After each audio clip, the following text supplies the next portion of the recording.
Free State Police have arrested 3 people near Clarens for public violence and blockading the road between Clarens and Fariesburg. The community members have barricaded the R711 with huge stones and burning tires.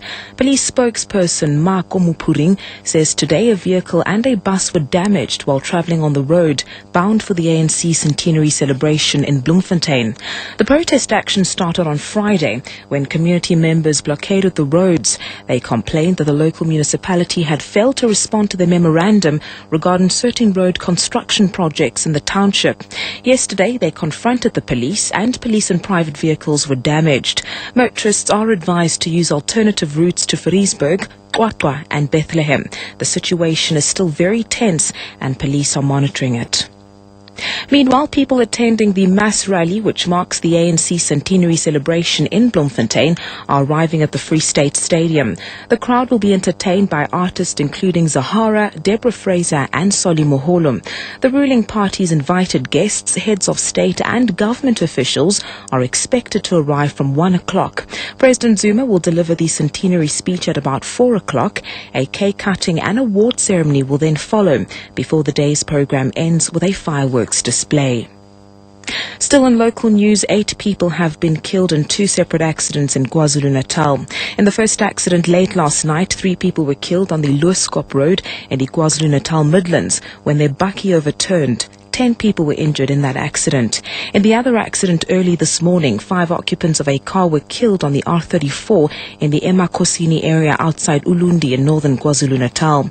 Provincial Transport spokesman Kwanele Ngalane says all occupants, including the driver, died in the collision.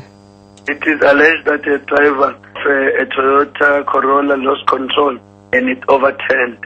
All 5 occupants died on the scene, but we are currently having our traffic officers who are investigating the actual cause of an accident.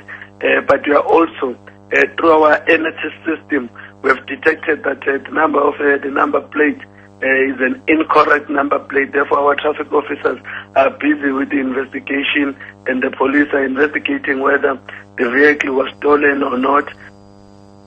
And finally, further afield, unions in Nigeria have called for an indefinite strike due to start tomorrow, following the announcement by President Goodluck Jonathan to remove fuel subsidies. Jonathan has defended his decision and pleaded with Nigerians to support him. Since the announcement last week, petrol has doubled in price. He also announced that politicians will be restricted in travelling. I have directed that overseas travels by all political office holders, including the President, should be reduced to the barest minimum.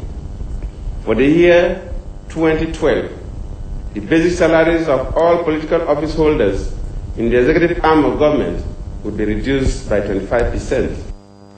And taking a look at the top story, police had to intervene as an angry group of ANC members from the Northwest Province blockaded the road near Ramblers Park in Bloemfontein.